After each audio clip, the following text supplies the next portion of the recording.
pissing off the neighbors. Whether homegrown or imported, we feeling shorted, cause we waiting on our paper. So next time when they ask you where you from, you gon' say Detroit City, where we get back on our feet. Next time when they ask you where you from, you gon' say Detroit City, where we get back on our feet. Yeah, you don't know about the D, you don't know about the streets, cause when you're in the motor city, nothing is as pretty as the hustle. You don't know about the D, you don't know about the streets, cause when you're in the motor city, everything ain't pretty but it's love though. Next time when they ask you where you from, you gon' say Detroit City, where we get back on our feet. Next time when they ask you where you from, you gon' say Detroit City, when we get back on our feet. Yeah.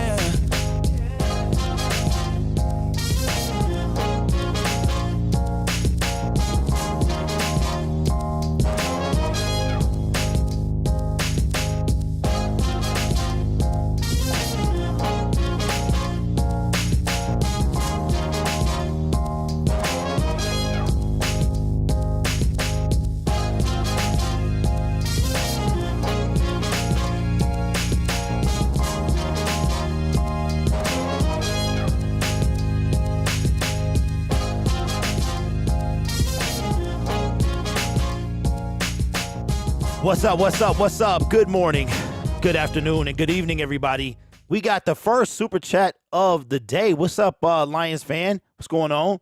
Says, should the Lions draft Quentin Johnston? I think that has to be the case now. Appreciate the don't know. Man, oh man, this is not how I wanted to start my day, but I knew something was wrong. DJ Chark is going to be a Carolina Panther. Now, I just got to say this, man. I understand that we are very, very trusting in Brad Holmes, and I think we should be. I think he's earned our trust. But I forgot to do my intro. Welcome to Spike Kool-Aid for Friday, March 24th, 2023. Exactly 36 days from now is the NFL draft. Would be day one. The Lions right now have 2 picks in day one, and we are going to have to get a wide receiver. Right? Now, let me shout out the chat first. What's up, chat? Man, okay, let me pop this. I don't know. YouTube is tripping, man. I pop the chat out, and then it comes back in. What is going on, Robin's Nest? Yes. Yep. Okay, that was old. Wait, Sudfield's contract terms, bye-bye, Chark. We drafting a wide receiver for sure. What's up, Hatters? Quentin Johnston, Kalijah Kancey, Hendon Hooker in that order. So you want Hendon Hooker with that first, second-round pick. Aaron in the building. What's up, Jamie? John, Lions Fan Express. Titus, what's up, everybody? Rainbow Girl, what is going on? Let me let my guy know that we are live. All right, now, let's get this thing started, man. The DJ Chark thing. We kind of all were expecting it. We really were. And the thing that really bugs me kind of Lions fans is the ability to just not move on. Like, oh, my God, we should be hurt over DJ Chark. But the fact that we act like losing Chark wasn't a big deal. It absolutely was a big deal. It was a big deal. Now, I didn't say he wasn't replaceable. I said it was a big deal. Now, let's go back. I'm about to use something real quick. I'm about to say something real quick. Okay. Yep. All right. Now, I thought about this. I thought about that DJ Chark, he hustled for sure. And let me ask you a question. DJ Chark, $10 million guaranteed. He got $10 million. DJ Chark is paid. He got his money, okay? the contract spills over into 2023 and 2024. It goes against the cap hit, if I'm not mistaken. I think DJ Chark hustled. He hustled the Detroit Lions. He hustled the Detroit Lions. And our brilliant GM fell for it. Now you might be like, well, Grid, Brad Holmes be cooking. Yeah, Brad, let me tell you why he hustled the Detroit Lions. Okay? He played 4 games in 2021. 4 games. The Carolina Panthers, DJ Chark said, as a matter of fact, let me do this. If DJ Chark heard me talking about him, man, he probably want to slap me. Real talk. So our general manager got hustled. DJ Chark hustled the Detroit Lions. You might be like, well, how did that happen, man? Brad Holmes, he be cooking, man. He a G. He be cooking. DJ Chark got $10 million guaranteed, and I kept telling y'all he was not coming back for anything less. But let me tell you how strong DJ Chark hustle game is. DJ Chark his hustle game is so strong, he came off of a 4-game season. He got $10 million guaranteed. Now, you might be like, well, Derek, you turned it on him real fast. Yes, I am, because he turned on us, right? And once I found out that he wasn't coming back, I was like, man, he hustled Brad Holmes, man. Brad Holmes gave him $10 million up front. His salary affects the Detroit Lions as far as cap hit for the next 2 years. He won't be on our team. At least one of those years. He got a 1-year deal with the Carolina Panthers. DJ Chark took himself out. He set himself down for 7 weeks or whatever it was. He played 11 games. DJ Chark put himself on IR because he wanted to get the ankle right. Right? This is after preseason. This is after training camp. After all of that stuff, he took himself out. He said he could have went, but he wanted to make sure he was 100. Now he takes the time. He gets put on IR. He comes out of IR. He balls out. 30 catches, 500-plus yards, couple TDs. And now he's taking his talents to Carolina. DJ Chark hustled the Detroit Lions. That's the way I'm looking at it. Now, it's not because I'm salty or anything like that. I do admit that there is a void.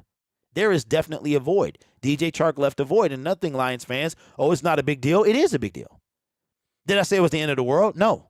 But it is a big deal. We know that our quarterback needs chemistry 100%. Jared Goff is not a pick up and go. When DJ Chark came back from injury was the Buffalo game.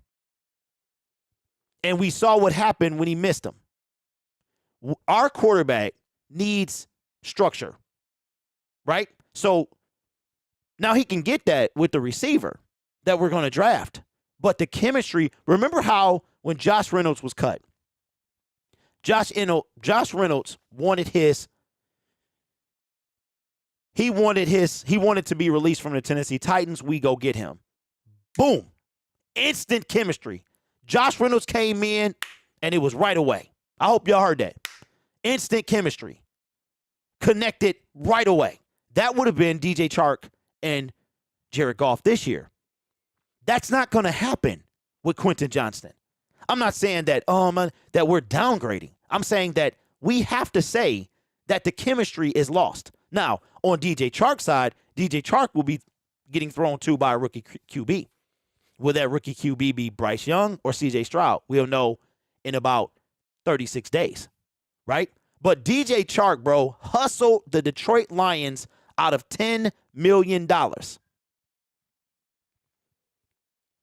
Big deal, but like you said, replaceable. I place trust in Holmes. But that doesn't mean, placing trust in Holmes doesn't mean that what I'm saying is not right. You feel what I'm saying? You feel? So it's like all this trust in Holmes stuff is cool. It's cool. But here's the deal. Can you trust somebody that makes mistakes? You absolutely can. 100%. Brad Holmes makes mistakes. He's not for his drafts haven't been perfect. Listen, today, I've known this for a while, but I was trying to say this to y'all a week ago. Well, there goes that. Okay. Just got news that the Browns are signing Marquise Goodwin. I brought up a free agent list, and since we're talking about it, we're going to bring it up here, okay? We're going to bring up this free agency list, okay? This is the free agency list of available players. You can check Marquise Goodwin off there. I think one of these guys will be a Detroit Lion. We saw what happened last year. Chark went down. Reynolds went down. We had to dig deep in the well. And our offense still was pretty good. It was pretty good. But we had to go deep in that rabbit hole. We had to pull out Maurice Alexander from the USFL. We had to go deep. One of these guys I feel like could be on our team. Aaron Rodgers wants old man Cobb. I don't. That's cool. Chosen? No way. Kenny Galladay? Sure. Why not? Why not? Jarvis Landry? I really don't want to deal with him. Based on youth, I could see a N'Keal Harry. Marquise Goodwin, he's gone. Now, the Detroit Lions could also trade for Denzel Mims. I think the Jets are trying to move on from him. Okay? This is our list. Here are the people that I could see becoming a Detroit Lion. All right? None of these, him, no. We had our chance. I can't believe Odell Beckham wants the money he wants being 30 years old. I didn't even realize he was that old. Okay? So here's who I think winds up on our team. I think Miles Boykin could wind up on our team. I also believe that it could be N'Keal Harry, Byron Pringle, Marvin Jones. Maybe Kenny Galladay. Maybe Kenny Galladay. So we can't keep pretending like our offense is not affected. It 100% is affected. But now we have to draft a wide receiver. And here's the thing with Holmes. What was so special about DJ Chark that he literally got in a bidding? Okay, why did we clear up that money yesterday? Matt, I'm gonna tell y'all, man. This right here is not a coincidence. It can't be.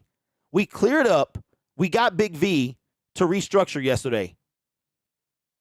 And the day later, DJ Chark signs with the Carolina Panthers. And according to a post from DJ Chark, who I unfollow, by the way, there's no reason to follow him or Jamal Williams, so I took my follow back.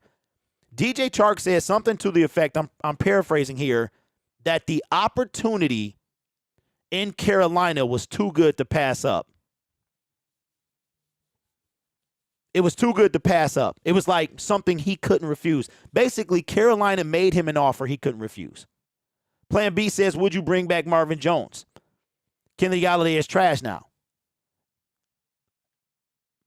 They knew what they had with Jamal and Chark. Top 5 offense. They should have pushed more to bring those guys back. Like I said, they knew what their offense was probably capable of already.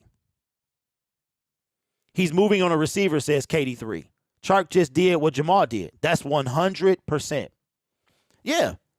Pocket Hercules. Why would I follow a guy I don't care nothing about? Look, I cared them if they were on my team. I don't care what he's doing over there. I followed DJ Chark because he was a Detroit Lion. I didn't know who he was. I didn't care about him in Jacksonville. I'm not going to care about him at his new place. Why would I follow him? He was on my team. So the thing is, DJ Chark is smart. 26 years old, smart man. The contract details have not come out. Hopefully they'll come out during this live stream. But he hustled the Detroit Lions. He took himself. Listen, I remember during the season he said that he wanted his ankle to be right. He wanted to make sure it was right. That wasn't for last year. That was for this year.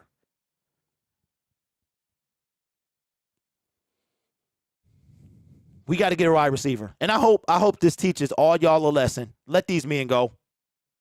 Let these guys go, man, because they're going to do what they need to do for their families. So we can't keep holding on to these people. Let them go. It's funny because people cared more about Jamal than they did Chark. let J-Mo ball out. J-Mo's going to ball out. I don't understand why. Y'all got to understand something. This is not a one. Football is the ultimate team game. Jared Goff can't do it by himself. Jameson Williams can't. This to me is frustrating because it's like, do y'all watch the game of football? Do you watch the game of football? We need a complete team. The offense can't carry the defense. The defense can't carry the offense unless the defense scores all the time. J-Mo will ball out, period. He will ball out. J-Mo has to do his part to ball out. Josh Reynolds plays the X, right? Y'all saying Josh Reynolds can play the X. Josh Reynolds is not an X to me. Josh Reynolds is at 3rd and 4, right? So we do need an X. This whole let Jameson Williams ball out, we still need somebody opposite of him. And that person is probably coming in the draft. I get it. But that whole let J-Mo cook and all, J-Mo's going to get his. J-Mo going to be just fine. Yeah, Fresh, I agree. I don't think he's not good enough. He just don't have the speed. Josh has always been that slot guy. When he was in L.A., it was the same way.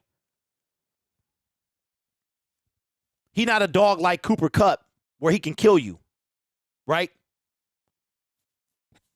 Josh Reynolds shouldn't be a starter. Well, I disagree with that, Salty, but we got to get somebody. Okay, Johnston, A.T. Perry, Michael Watson, or the kid from West Virginia. We need a possession receiver, a big body to go up and get it. Salty, we have needed that receiver. Well, I think Kenny Golladay was that guy. I really do. He balled out one of them years with us. And you know who else, low-key, who stepped up when Kenny was out? Their last 2 years together was Marvin Jones. But Marvin Jones was 31 at the time.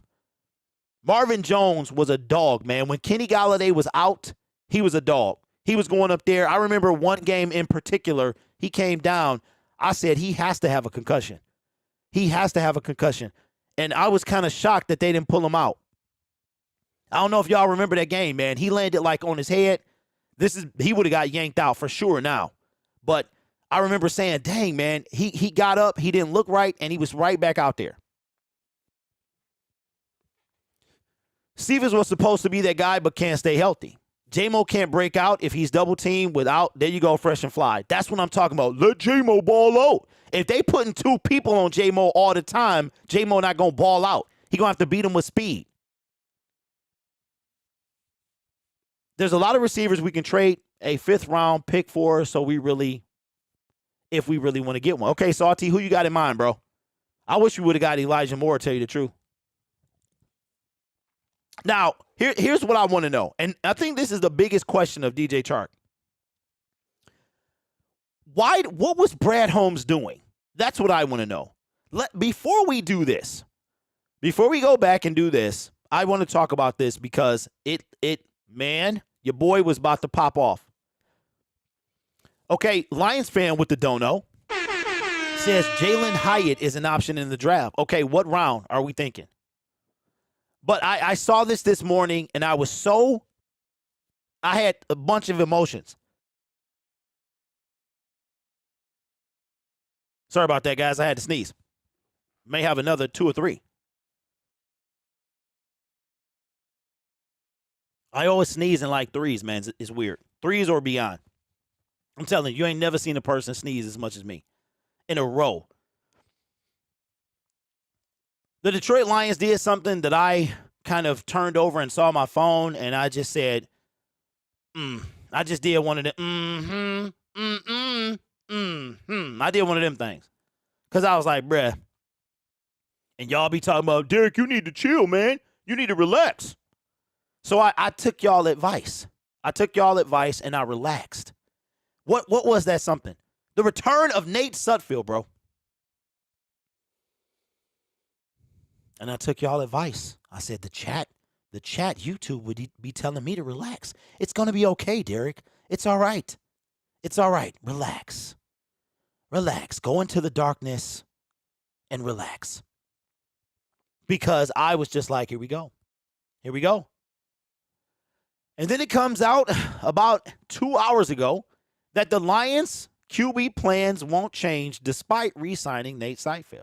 Nate Sudfeld, I'm sorry. Okay, but what are those QB plans?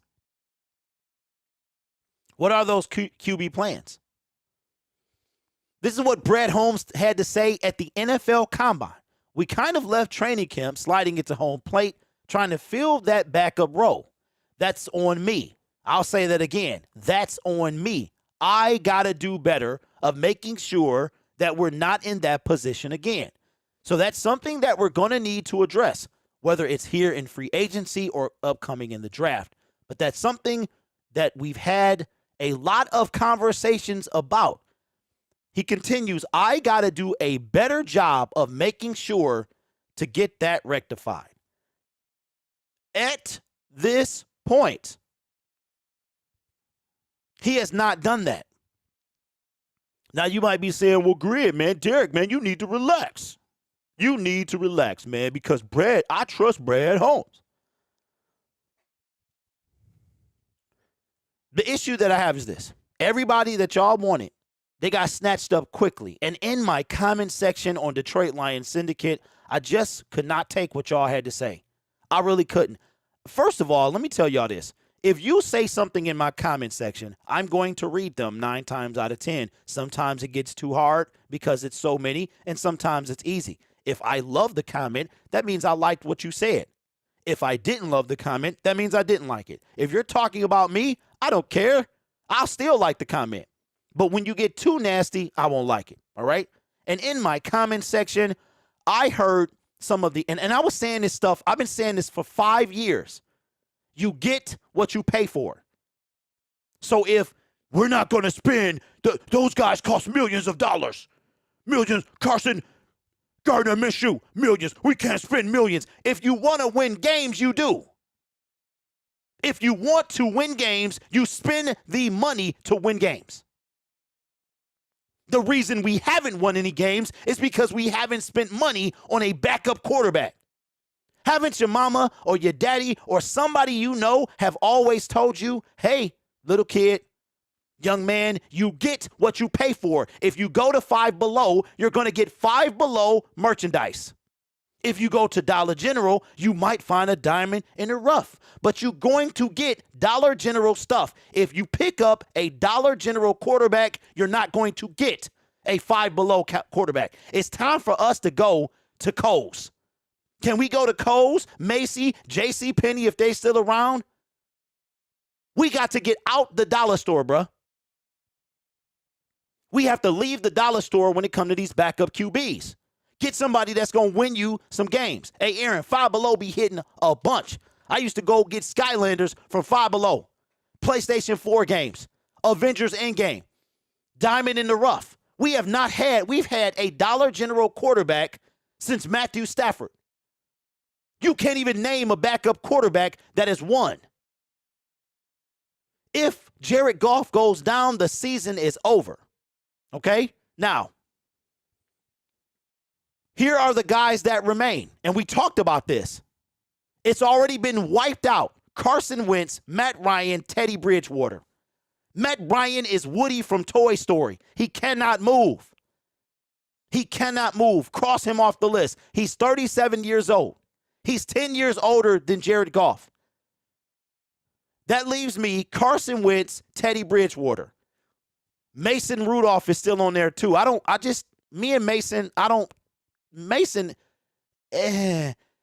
really trust him. I think it's after that Myles Garrett little incident. And I've seen some interviews with Mason Rudolph, and I just don't like him. I don't like him for my team. I don't know him as a man, but I don't like him for my team. But it's time for us to upgrade. And guess what, guys? It's okay for me to say that. I'm going to be the one to tell you that.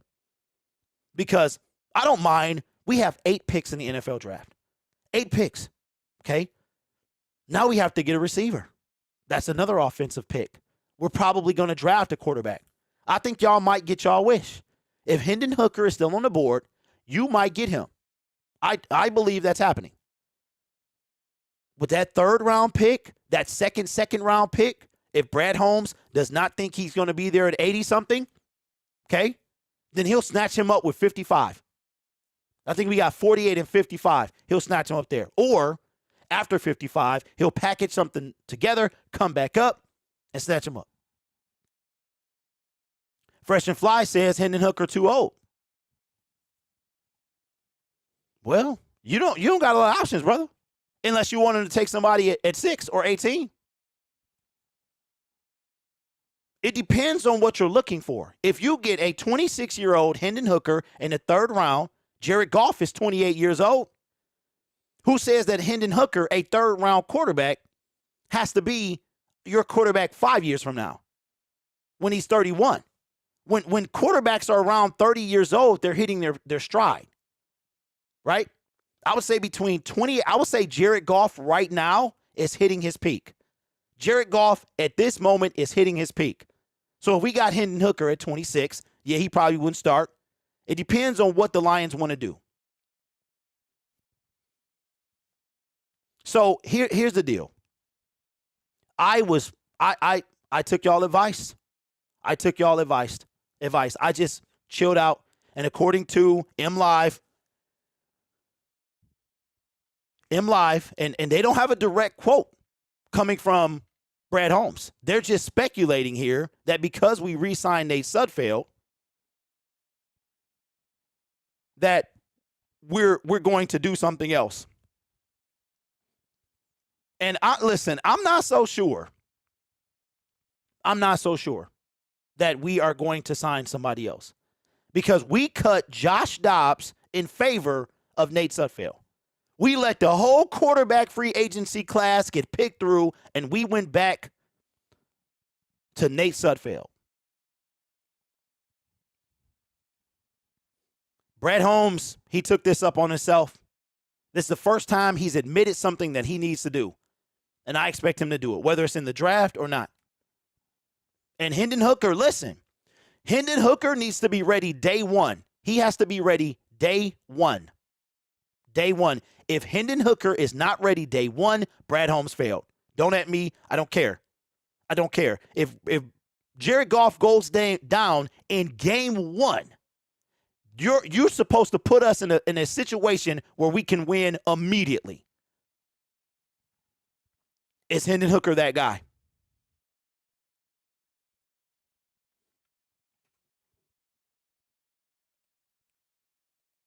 All right, hold on, y'all. I gotta make this one of my. Okay, hold on. Let me let him know. Hey, I'm live streaming right now, man. I have to take care of it when I get off. Okay, I already know. That happened. Okay, cool. He already knew. All right. So there's my rant on the backup quarterback situation. And I'm trying to figure out how to bring these comments in, y'all. It's kind of getting on my nerve. I'll try to figure that out as we go on. Okay, so Lions fan says, I want Joe Flacco. Joe Flacco is on the market. I don't know, man. Joe Flacco, I think I would prefer Wentz, just the fact that he can move around and he's younger. There's no QB in this draft that's going to help you win right now. I mean, right away. And it's not even close. The only quarterbacks in this draft that can successfully start on an NFL team are Bryce Young and C.J. Stroud. Well, not that I'm hearing. I'm hearing Will Levis is killing it. Flacco is wacko. I don't think we're going to sign Joe Flacco. As a matter of fact, we probably won't sign none of them guys. And you know what'd be crazy about Wentz, man? If Wentz came here, the number 1 and 2 pick on the same team in that order, that would be hilarious. But right now, Brad Holmes is failing. And I can say that, period. And like I said to y'all before, man, don't ask a Lions fan to have patience. If you're a Lions fan who has, like when during the season when the Lions were 1-6 and y'all was screaming SOL, I didn't get in your way. If you wanted to scream SOL, I'll let you. I didn't believe it was SOL because it was what I was saying. But all of a sudden, all of a sudden, right? We have to be patient. And to me, that's not a thing. We don't have 6 titles. We don't have an NFC North title. There is nothing that the Detroit Lions have done. Okay? Okay, Titus. What are you talking to me, bro? And you say he failing over a backup QB. Let me see what you're talking about, bro. If this is failing, oh, he's failing on a backup QB. Of course he is. Of course he is. But Titus, let me just make sure that Titus is not talking about me. Okay, you talking to me. Well, Titus, let me body you real quick, bro. A backup quarterback. If your quarterback goes out, we need someone who can win. I'm failing over a backup quarterback? You mean Brad Holmes is failing, right? That's what you said. He's failing. 100% he is. 100%. If Jared Goff goes down, our season is over. Yeah, dude, I can't rock with the idea Holmes is failing. He's failing at a backup quarterback. Do you understand the words that are coming out of my mouth? I said he's failing at a backup quarterback. If you just got here or you're not paying attention, then that's on you. And Titus, I've never seen you before. Donovan, you real close, bro. I said what I said. You need to listen. Both of y'all need to listen. Y'all can run over there to somebody else, bro. I swear I almost said his name. But I am trying to be bigger than this right now. The Detroit Lions need a backup quarterback. I'm the only YouTuber saying it. Me and David Pike. So what? Yes, he's failing at a backup quarterback because if Jared Goff goes down, we don't win a game. If Jared Goff goes down, we don't win a game. Period. We haven't won a game since Sean Hill when some of y'all was still in school. Do not talk to me about a backup quarterback. I have been talking about a backup quarterback since 2019 when y'all was still listening to Chocolate Rain. Don't come to me with a backup quarterback. Of course we do. We had Chase Daniel. We had Matt Castle. We had any other bum and scrub. Trip, it's not, you said if he doesn't draft a QB, let's be a concern. If he drafts a QB that can win a game day one, that is the point. That is the point. Did y'all just hear the segment that I read? Brad Holmes, quote, "That's on me." Y'all coming at me, that's on him.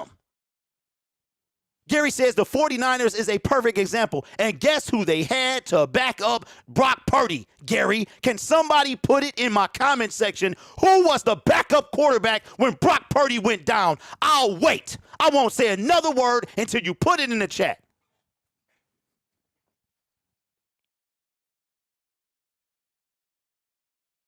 Josh Johnson. Where did Josh Johnson play a few years ago? I won't say another word until you put it in the chat. Titus, and you are gone, young punk. I hate when people show up for the first time and they act like they know me. You ain't even been here, bro. He played here. Thank you. Josh Johnson was a backup quarterback for the Detroit Lions in 2020. If Jared Goff goes down, we're all collectively holding our breath.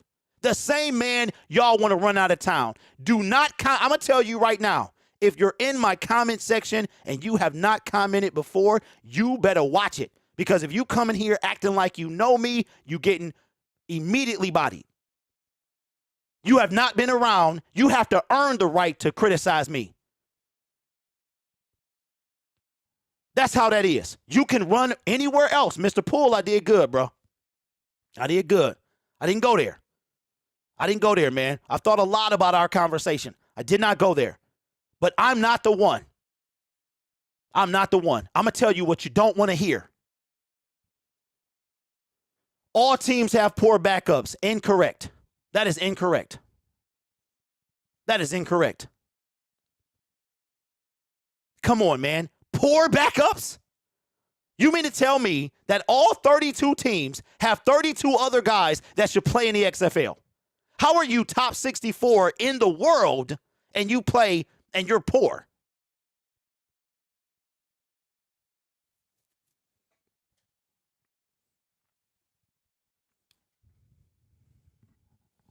Look, Chase, I don't listen. If you like my takes or not, that's fine, bro. I appreciate you, man. But I'm not here for that. I'm not here to dog you. I'm not here to do none of that stuff. I have been talking about this since 2019, and the Lions have done nothing about it. And I swear to you right now, if Jared Goff went down and Nate Sudfeld is the backup quarterback, you will hate everything about it. I promise you. And all the good ones are gone. All the good ones. So Brad Holmes is playing a very dangerous game because now we have to use a draft pick on offense.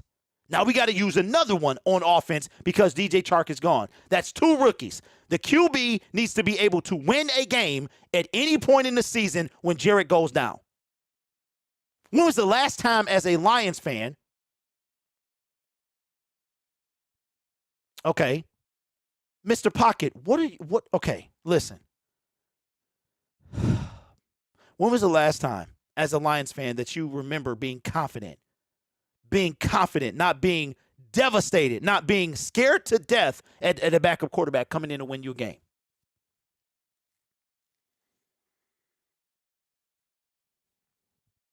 But Salty, they drafted him, bro. I was hoping we drafted Skylar Thompson in the 7th round. He came out in the 7th round.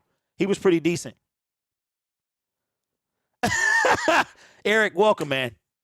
Here's all I'm saying, y'all. This is all I'm saying. And again, it's no disrespect to nobody, but when people come in here, I'm on the internet a lot.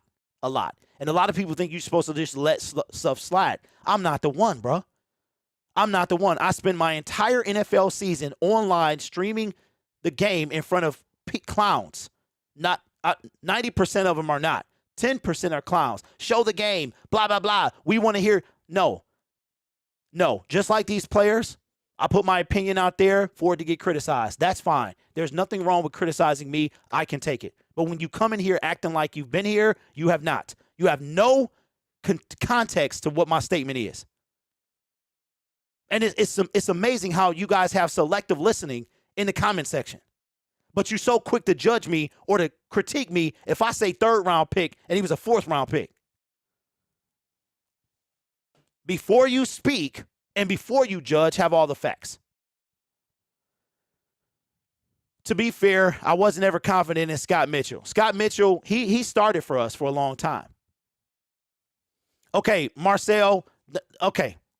That right there, I got you. I got you.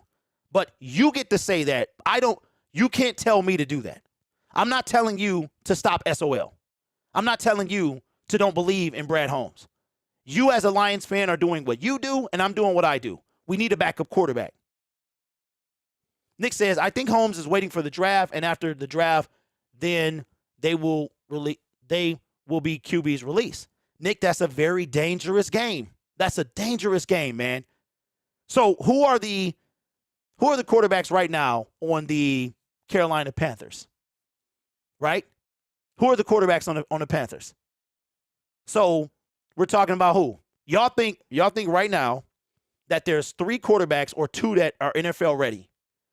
Start day 1. And this is one of them things, y'all, where I've been on this hunt for 5 years. Like, there's nothing you can tell me. I'm not getting off that. The issue is Holmes is cheap. You just said you get what you pay for. Holmes is not paying 5 to 10. There you go. Malachi, there you go, bro. There you go. I've been saying that. But let Holmes cook. Yeah, we can get a dude from Dollar General, and he going to be all right because I trust Brad Holmes. Come on, man. I just don't understand this. You know what faith actually is? Read the definition of faith. Trust is something different. Faith is basically putting belief in something you can't see. I think that's why he signed Nate Sudfeld as insurance. I hope that that's right. Okay, no, P.J. Walker, no. He does not play for the Carolina Panthers, Salty. Not anymore. Because we don't know what J-Mo is, and Quinn Johnson will replace Chark and be more healthy. Matt Corral or Andy Dalton. And listen, Lions fan, it came out, I want to say Thursday or Friday, that the Carolina Panthers they're very open to moving on from Matt Corral. Very, very, very open. See, now that's crazy. So, Mr. Poole, that's weird, bro, because you made a. Oh no, I can see that. Okay. So look, this is when you come to this channel, you get what you pay for. You gonna get all of me. Who's that? John Legend? You getting all of me, bro. You're not getting a fake me. You're not getting a filtered me. You're getting all me. I'm not gonna disrespect you. I'm not gonna call you names. I'm not gonna curse at you. That's not what I do. But I'm gonna keep it a buck. That's all the time. I told you I would never, ever compromise my fandom for anything. How about Nick Foles if the Colts release him? So Nick, is he's still on the Colts? He's still on the Colts? No, I was going to say something, but then I turned out to be wrong. So you know what's funny? Let's just go back to something real quick. Just touch on it real quick. I told y'all a week and a half ago that this Aaron Rodgers stuff, y'all was like, ding dong, the witch is dead, da da da da da da da, ding dong, da da da. He is still in the NFC North. The Jets and the Packers have not spoken since that day. They are no closer to moving on this man than they were 2 weeks ago. Oh, I saw something. Let's go. Okay. What's up, Dim Sum? What's up, big dog? Are we all in agreement with Bobby Wagner? I'd say B-Wags. I guess he'll take over for Anzalone. I don't see that happening, so he have to take over for Rodrigo. Yeah, but they signed Minshew, and they will probably draft one at 4. Got to draft a mobile QB. Our defense could use the look on scout teams. Yeah, we had to put Khalif Raymond back there. Rodgers is still a Packer, 100%. Who cares? Rodgers is not scary anymore. Grig got to keep it a book. Re-one. Oh, Tennessee wide receiver Cedric Tillman for rookie X receiver. Don't matter. Packers not better than us. No, I don't care about that, 10-21. I'm talking about the fact that everybody was so happy. I mean, the headline, Rodgers intends to be a Jet, to play for the New York Jets. Yeah, I intended, like I said before, not to get a divorce, and here we are. Wagner doesn't want to be here. He wants to be in Seattle where he can go right ahead. I don't want him here. I think the Packers are going to wait until after June 1st for less of a cap hit. Ooh-wee. Well, listen, the Jets still got Zach Wilson if all else fails, so that's going to be funny, man. That is going to be something. All right, so let's say, what else we got to talk about?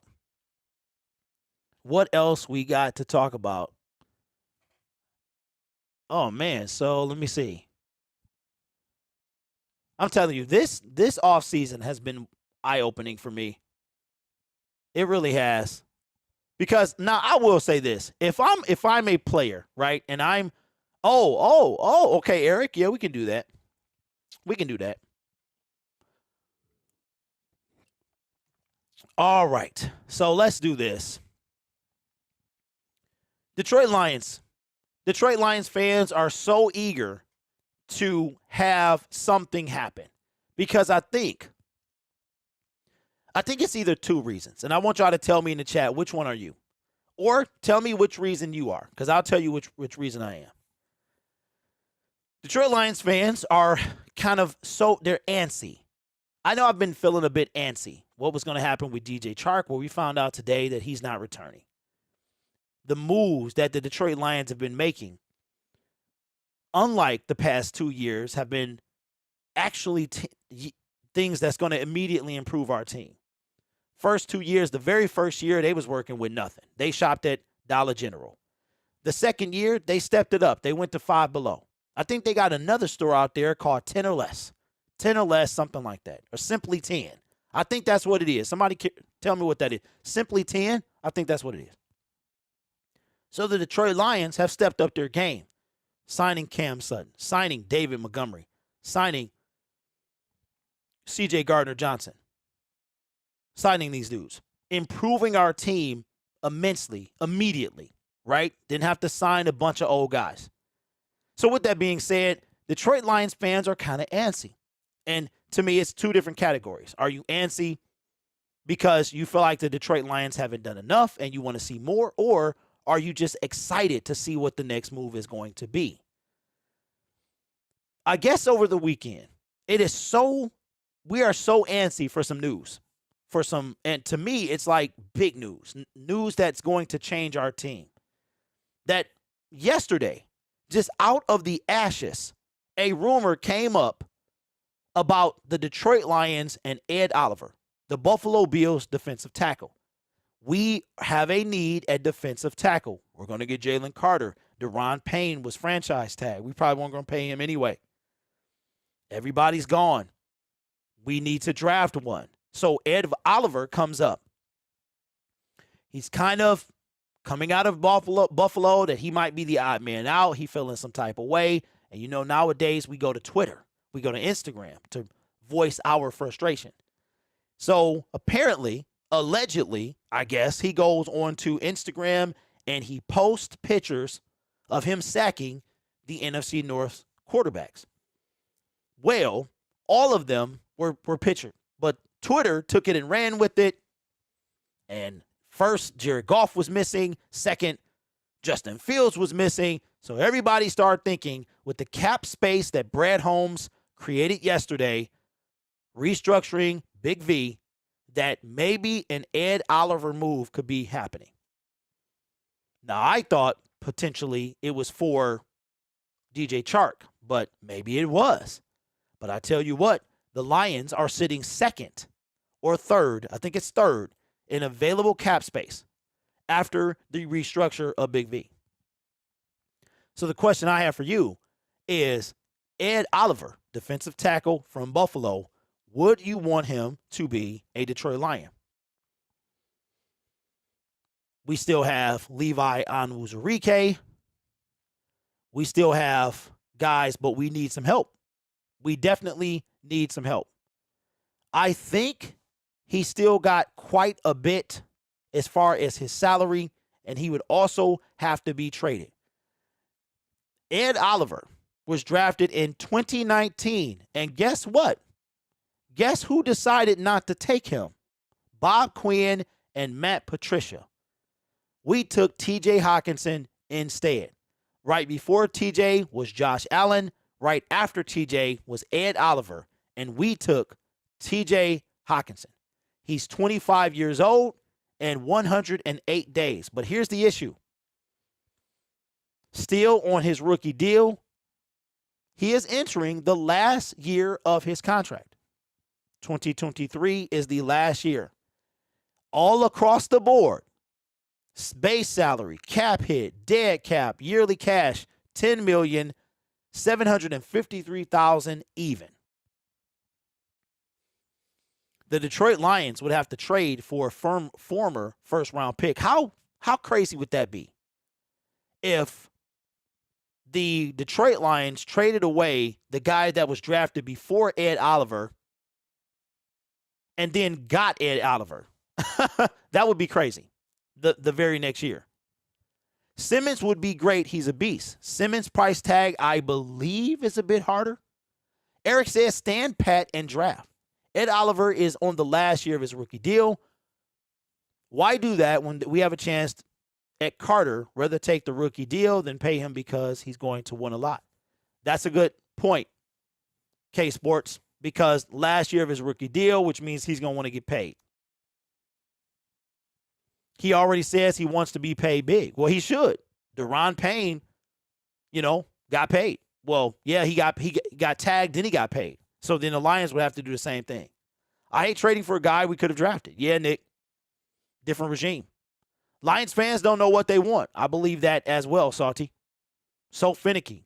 Simmons would be great. He's a piece. I already read that one, which means Oliver's going to be playing his hardest year yet. Okay, Eric, so what is that? What are you saying, bro?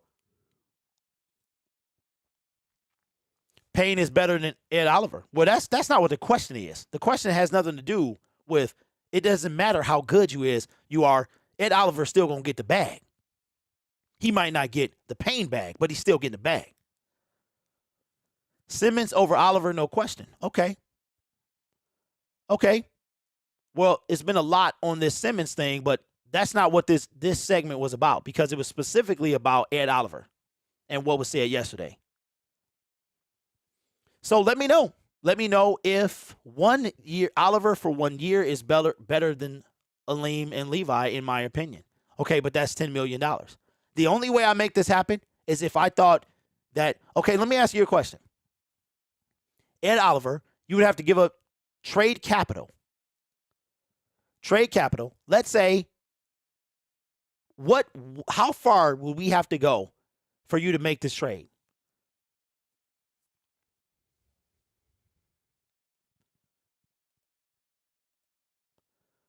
All right. Let me see. Hold on. I saw something. Like, can everyone take a moment and go, we have a true dream. Let me calm down. Let him do a job. No, we can't do that, bro. Every time somebody says that, I say no. I'm sorry. You cannot say that. You cannot say that. Lions, we are the one franchise, I would say us and the Browns, where you cannot say any of that.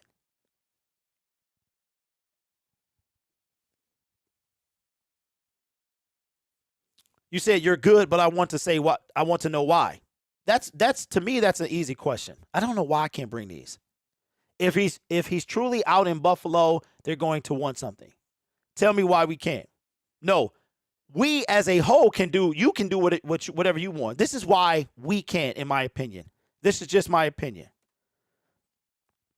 Okay. Why did Sheila Hemp get booed during Calvin Johnson's ceremony? Okay. Why did Sheila Ford get booed at Calvin Johnson's ceremony?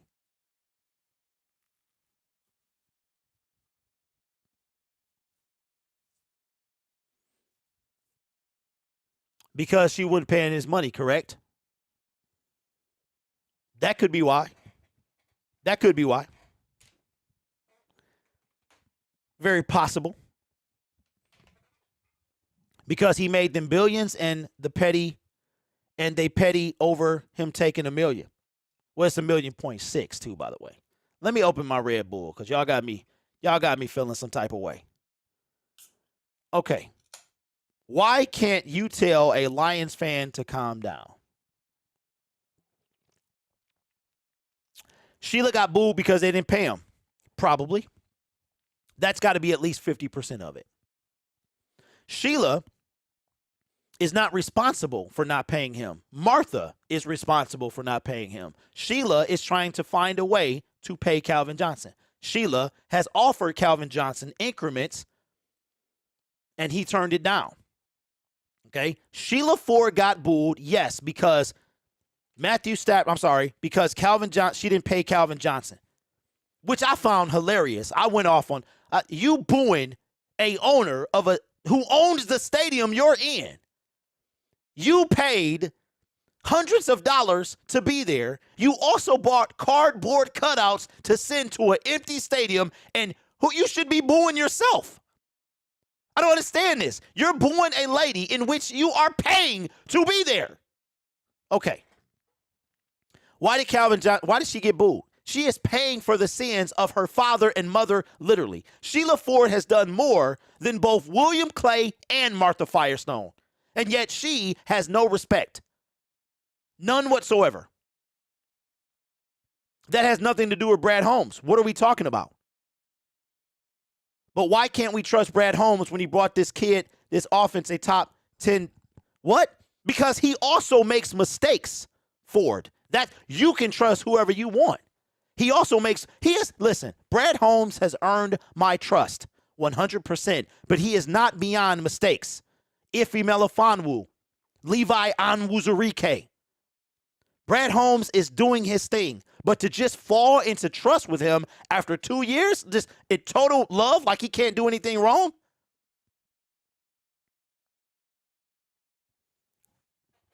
I mean, I don't understand that. Y'all just this is what makes us a fan. This is what makes us a fan, because we are so fanatical about our team that all they have to do is just do one good thing, and we're like, we'll go all late. Yes, we trust this man. Well, how about we trust Sheila Ford? Sheila Ford brought him here. You know who is under the radar that gets no love? Chris Spielman. Chris Spielman is under the radar, and they brought in Chris Spielman to help them bring in Brad and Dan.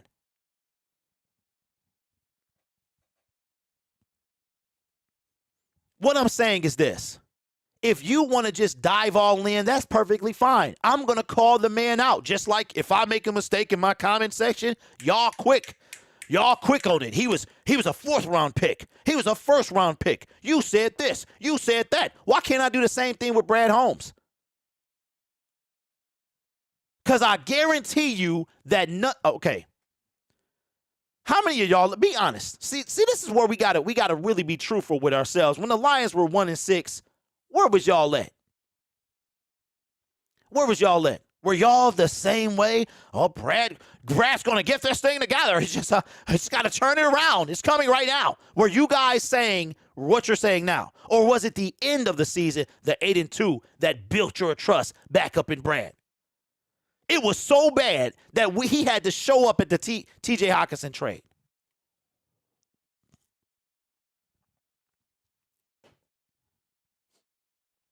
Chris Spielman is the reason we are, where we are. That's facts. I was here believe in the players. I was saying cut golf immediately. I was saying when we were 1-6, fire Dan Campbell and keep Brad Holmes. There we go. Finally, an honest response. I was saying fire both of them next year. If they can't turn this thing around, fire both of them. That's not the entire draft. I don't think any GM is going to draft all starters. Well, I'm not just looking at the draft either. Here's the deal, and this is just the point. The point is, a lot of y'all, Brad can do no wrong. Brad is very good. Brad is very good, and I have to give him his credit. The way that this man has taken us to third in salary cap space when we started in the middle of the pack, that's fantastic. He needs credit for that. But to act like he doesn't make mistakes, we all do. We all do. Brad Holmes is the best thing that we've seen in 30 years, and that's facts. But you don't act like because of the stuff that didn't involve Brad, listen, when Brad Holmes was hired, you know what he said during his press conference? I understand what I have to do. I understand the role that I am taking on and everything that comes with it. He understands the misery of this franchise until he got here. And when he took the job, he took all of that on. He took all of it on. Every ounce of ridicule and criticism and everything, he took it on. Just like when you marry somebody, you don't marry, their family can't dictate your marriage. But come on, man. If you marry somebody, you marry into the family. Not everybody wants you at the family reunion.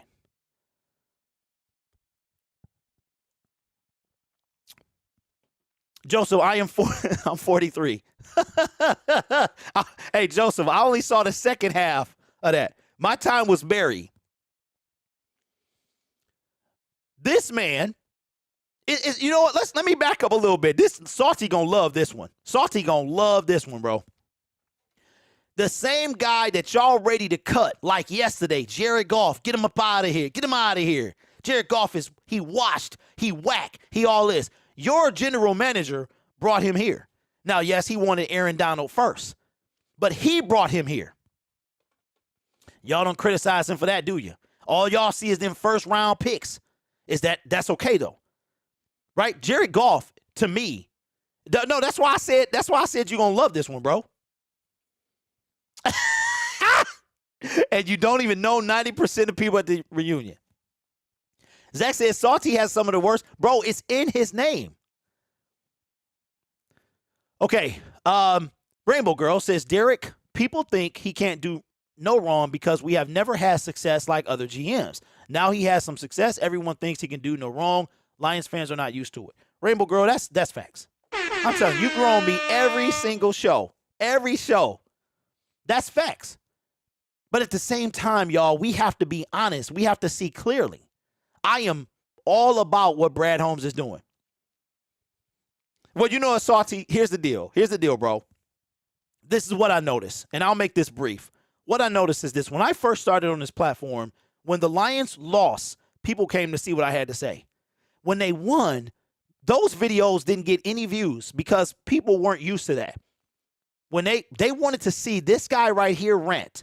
If you want to see some of my old videos, go to a channel called The Gridiron Blitz and look up Gridiron Rants or something, and you will see me absolutely pop off. As a matter of fact, the reason I'm sitting in front of you today is because of a rant video. It's what I do. It's what I do. People are not used to this, but at the same time, I think the fandom in us is saying, hey, this guy can do no wrong, when that's not true. That's not true. Brad Holmes' second draft was light years better than his first, if you ask me. St. Brown, biggest steal to come out of draft one. We need linebackers, do we not? Do we not? We do. Brad Holmes has a track record. Even before he got here, he didn't value linebackers. It's not that he doesn't value linebackers. It's because he's cooking. He's cooking because that's what Brad Holmes does. He just cooks in the kitchen. I believe in Holmes until he proves me wrong. And KD Sports, you can do that. We do need these conversations because it's more relevant than ever I get you. My blood pressure has been high ever since. Listen, this is all, at the end of the day, man, when we win, when we host the NFL draft next year, we're going to be ecstatic. We all want the same thing. And the more I dive in, like the more I get involved in this stuff, I realize how much of a hold football has on us. How much of a hold being a fan has on you. Fan is short for the word fanatic. Now, I don't view myself as a fanatic about anything, but I'm an avid supporter. I love my team. I get emotional about my team because this is no knock on anybody that doesn't live here. But when you have lived in the city of Detroit, when your home state is Michigan, when your only football team is the Detroit Lions, now the Michigan Panthers, when you know what our city has been through, this team means everything. NFL is bigger than the NBA. Yeah, the Pistons have won back-to-back. Yeah, they won in 2004. Yeah, it was fantastic. We hanging out of the car. I wasn't. I wasn't. Cats hanging out of the car when the Pistons won in 2004.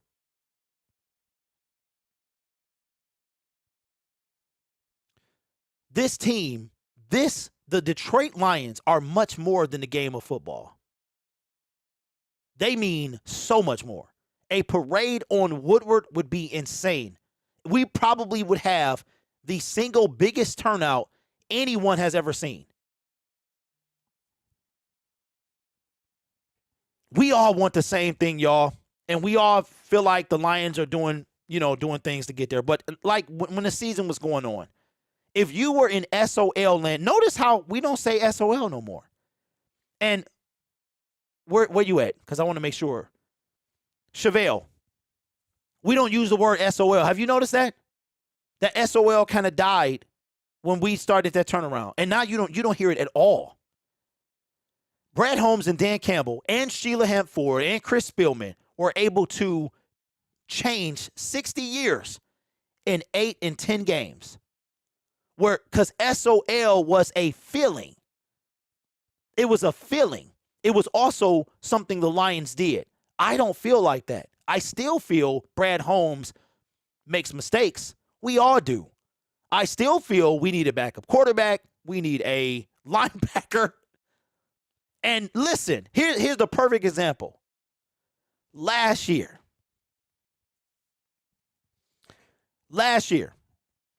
they've changed the culture.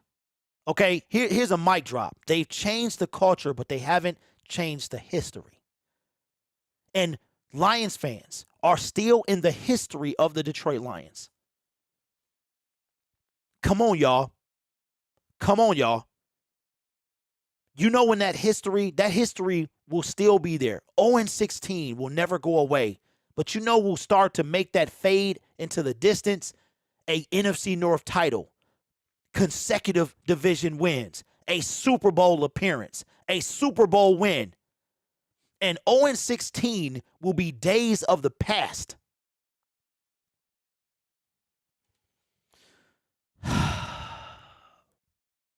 Y'all made me forget my thought, man. Y'all know I'm old. Y'all know y'all can't. I'm going to do like my son do, blame everybody else. Y'all made me forget my thought.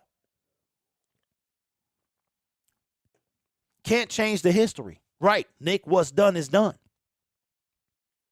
What's done and done. What's done is done. Holmes isn't perfect, but he is competent. He's more than that, Jeff. He's great.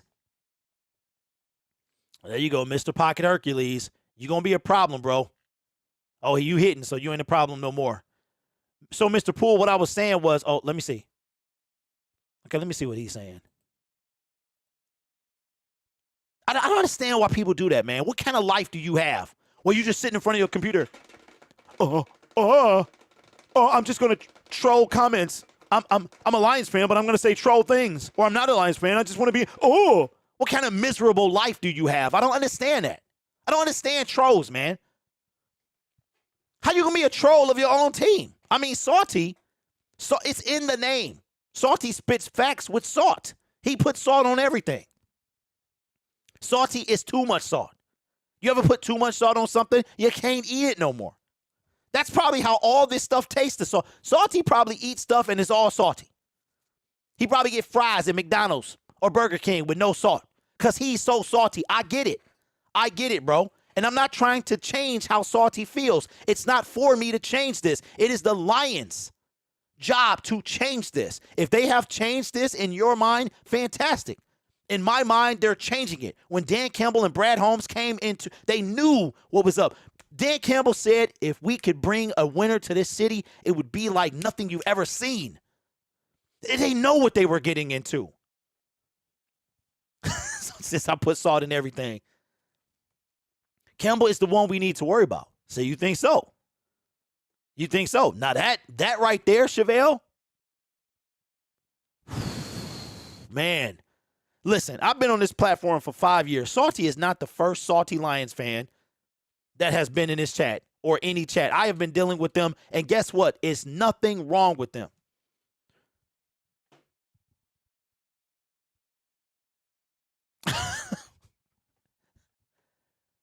Hey, remember, this is entertainment.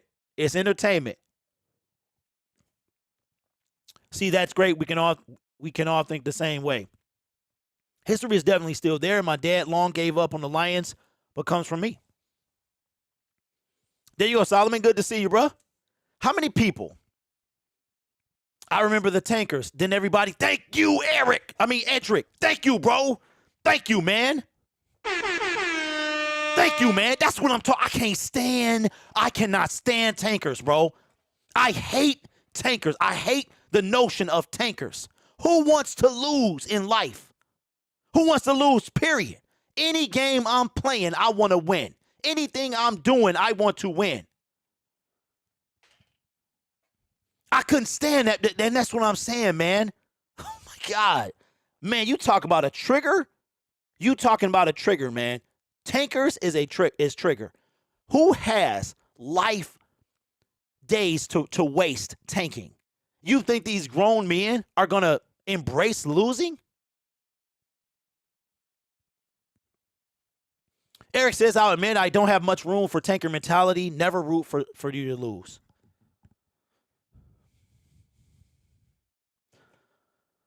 See, here's the thing. Y'all don't know me in real life. Y'all know me over the internet. Y'all know me during this chat. I am not a loser, bro. I don't lose. That's not what I do. I don't like it. I'm not a sore loser. I'm not an immature loser. I don't like losing. I like winning. Period. Charlie Sheening. That's what I like doing. Winning feels good. Imagine right now your Detroit Lions winning a playoff game. Last time they won a playoff game, I was in Ann Arbor Trail Middle School riding the cheese bus. Imagine your Detroit Lions winning the division, something they've never done. Imagine your Detroit Lions appearing in the Super Bowl. Imagine the hype that would be surrounding this team if they were this year's Philadelphia Eagles. It would be so much it couldn't be contained. When the Detroit Lions lost to the Philadelphia Eagles, a loss, this team morale was at a sky high. It was all-time high, bruh, going into the stadium and coming out. It didn't start to dip until the losing streak. Why would anybody want to lose?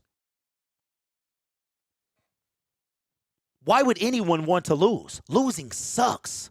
Remember when the Seattle Seahawks put us out the playoffs? Remember that pit that was in your stomach?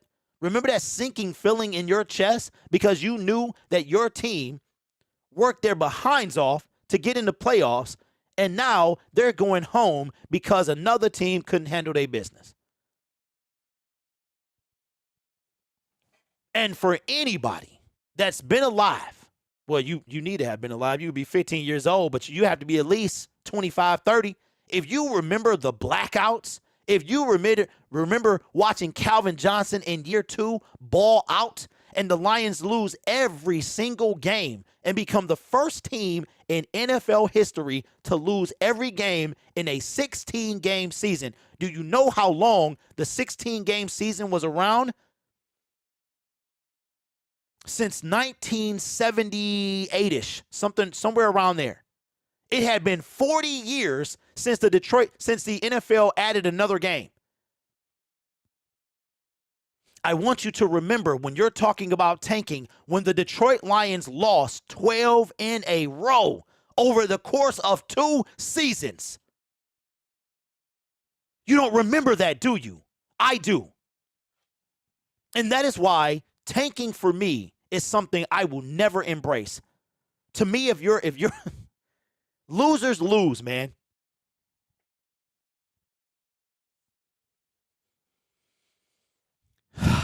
I mean, we do have a majority happy. We cut and countless dry. Wait, what? Remember when Rodgers faced me? Oh my God, salty. Don't remind me.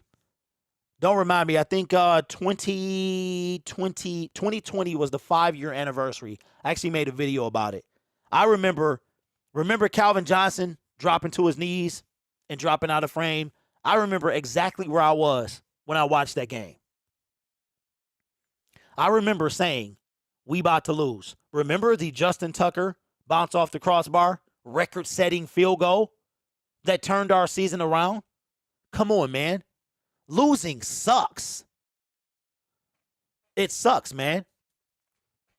Oh, yes, it did. And he didn't even touch him. And oh my God, that was the moment I knew. I was like, I can't stand this man. Remember the defense? Oh my God, yeah. They have a whole video. Yeah, Fresh and Fly, I saw it. Brandon Perna. Let's talk. That's Good Sports. He did it. Phenomenal job. Fantastic job of all. And it just made you realize, like, dang. And y'all like, yeah, man, I want to lose. We could lose. All right. So everybody that came in late, we talked about DJ Chark. We talked about what we can do, what we should do. What are they going to do? And I went over a list of free agent wide receivers. And it's very thin. Kenny Galladay, Marvin Jones is on there. We need somebody who can make a difference. I think the Detroit Lions could go N'Keal Harry. I really do. Because if you're looking at age, I think they can go N'Keal. The oldest one on this list is, man, Randall Cobb is only 32. Oh my God. Nope. Oh my God. I did not know he was only 32, bro. That's crazy. Shout out to Zach Zenner, by the way. Just remembered him out of nowhere. We ain't touching Chosen with a 10-foot pole. I say we bring in, you know what? The Lions could do something like Zacchaeus from Atlanta. N'Keal Harry or Zacchaeus. Marquise Goodwin is now Falcon, something like that. So I'm calling it. Yeah, I know, man. Shout out to Zach Zinner, bro. I was so sick. He was like, I was so sick when we cut him, bro. Zach Zinner he was the man. So I'm calling it now that Kenny Galladay, Marvin Jones, I say N'Keal Harry, Zacchaeus, or maybe Jarvis, but I doubt it. One of those guys will be here. And we still drafted somebody. All right. What do I think about D-Hop? What's up, Roman? First of all, good to see you, my man. Hope school is going well for you. Get that degree. Get that degree, man. That's right, those degrees. Shout out to Kanye West, man. Kanye West, man.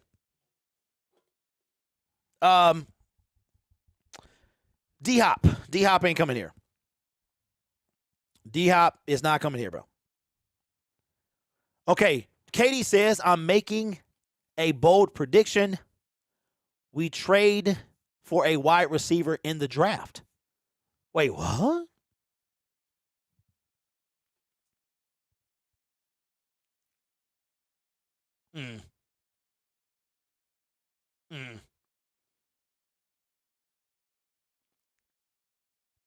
Well, Amon Ross St. Brown shows some support. Okay, here's what I was looking for. Show some support to DJ Chark. DJ Chark says, thank you, Detroit. This is what I hear. Okay, I hear blah. The past year has been incredible for me. Signing with Detroit and meeting the great people of that organization was huge for me.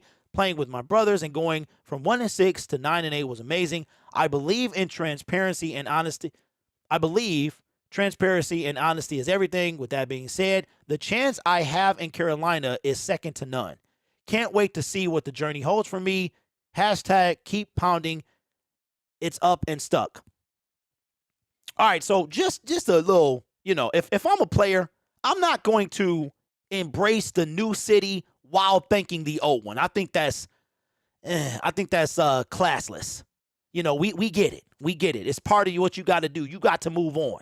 But one thing I can say about Jamal is I don't think he thanked the Saints or he shouted out the Saints in one of his posts. He might have. I don't know. We getting our AJ Hollywood Brown on draft night. Trade Mir draft. Johnson is right there. D-Hop is a featured player. We have, D-Hop is not coming here. So, Grizz, should the Lions trade to draft a receiver? No. We don't have to trade. Tribe, I'm sorry, bro. I'm sorry. What's up, Troy? What's going on, man? Rumor is Cortland Sutton. Oh, my God. You know what? That was the rumor if we lost DJ Chark. Cortland Sutton.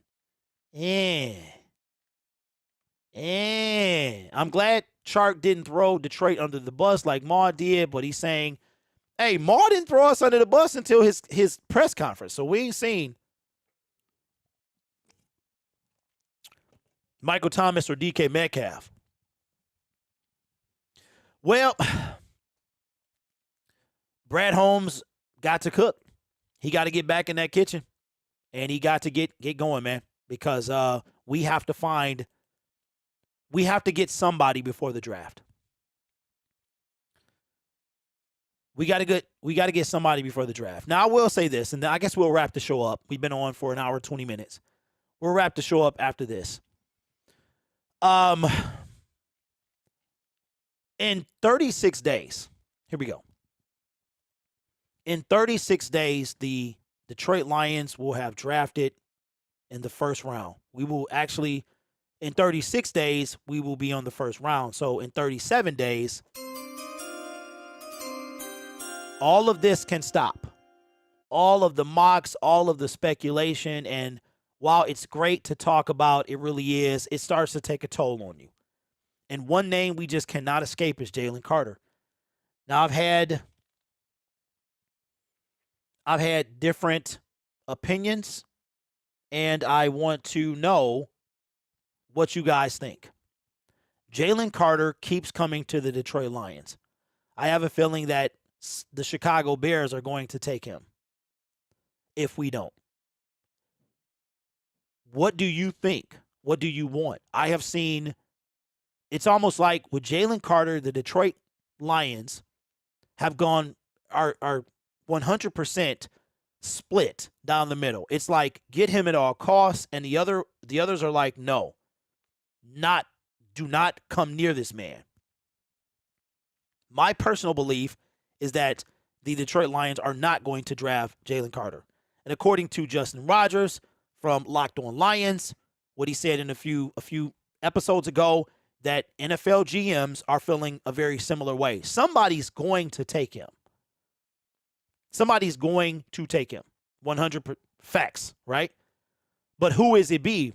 Who will it be? Will it be your Detroit Lions?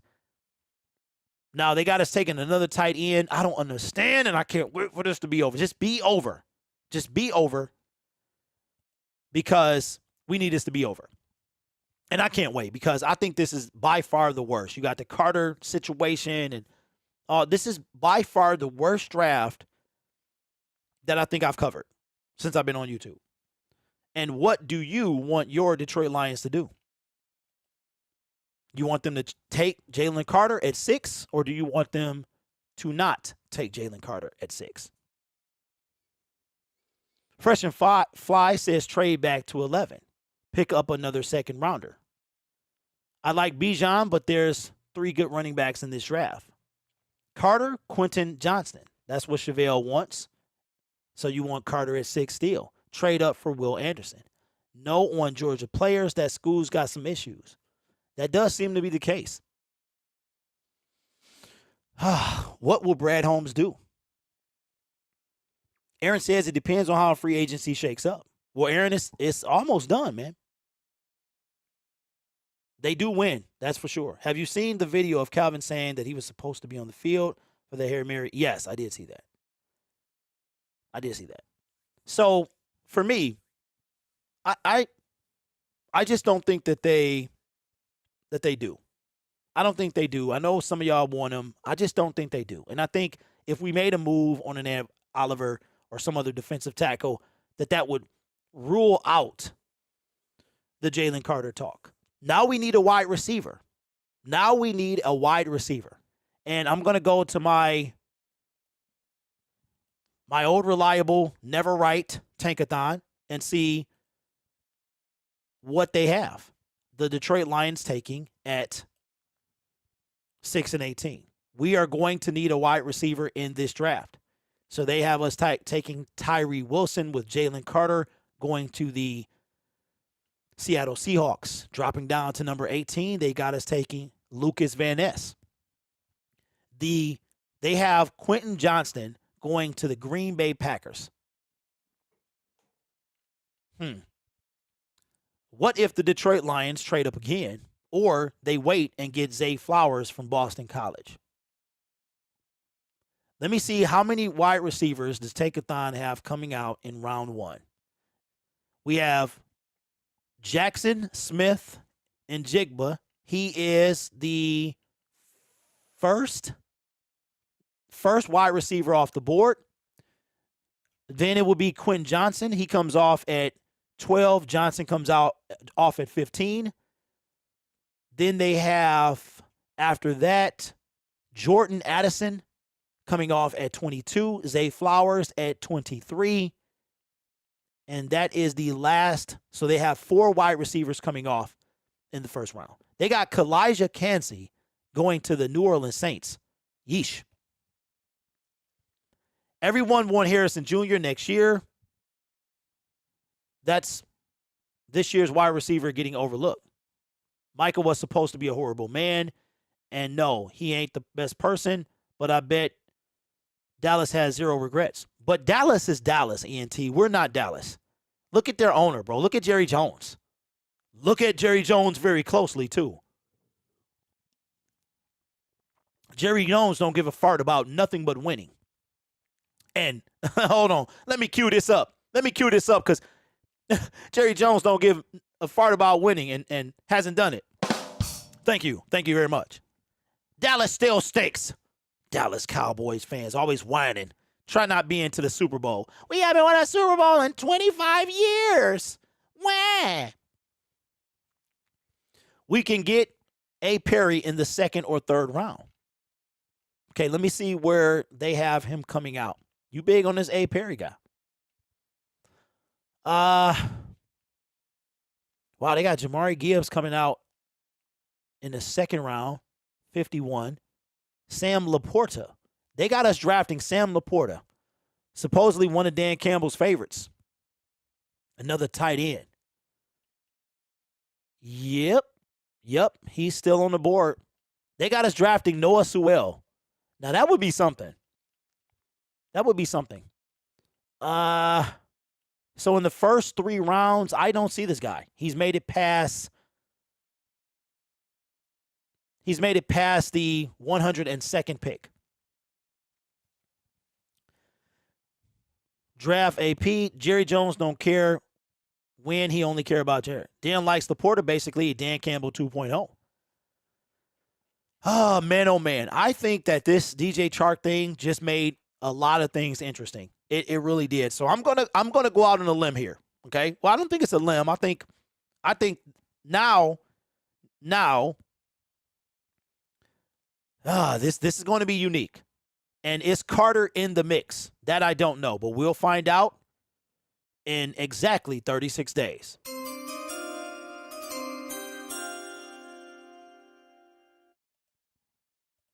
Okay, I had to remember I was doing a segment. I almost got beside myself. All right, so here's what we'll do. We'll do this last thing, and then we'll get off for today. We will be back on Monday, Wednesdays, and Fridays. I think let me do this real quick. Shout out to Mr. Poole. Thank you, sir.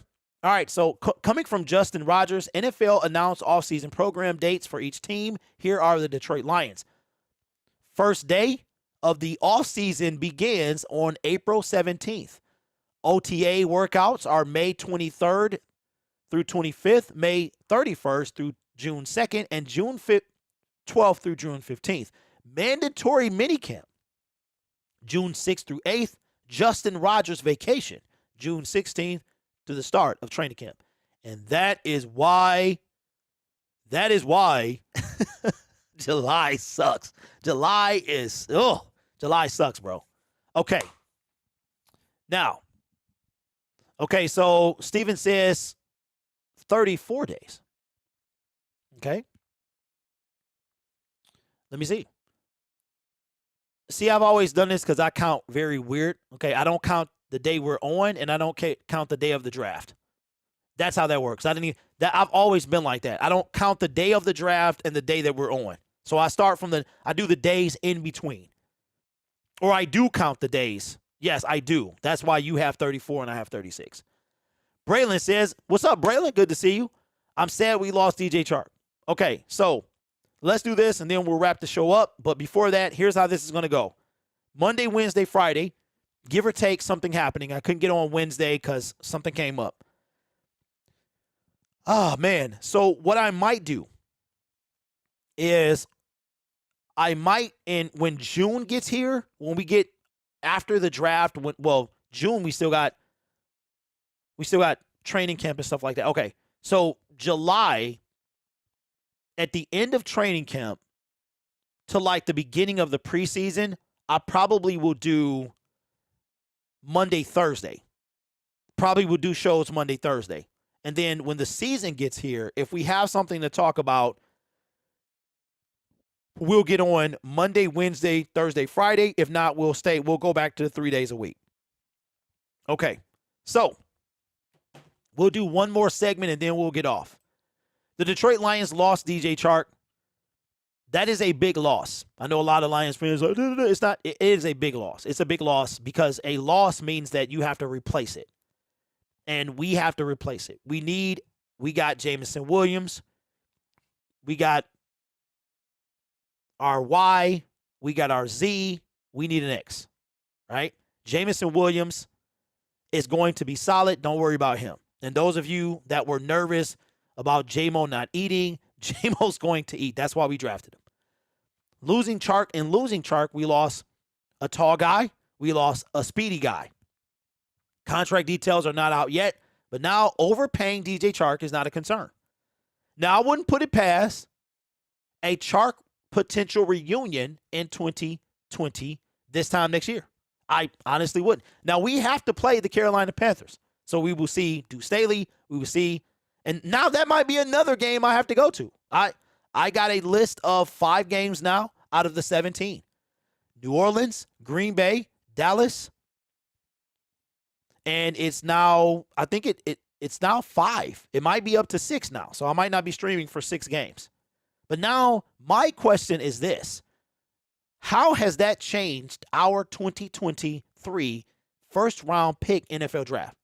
Now it went from pre-free agency, it was a cornerback, defensive tackle, defensive end, vice versa, right? With 6 and 18. Now we bring in essentially three cornerbacks in free agency.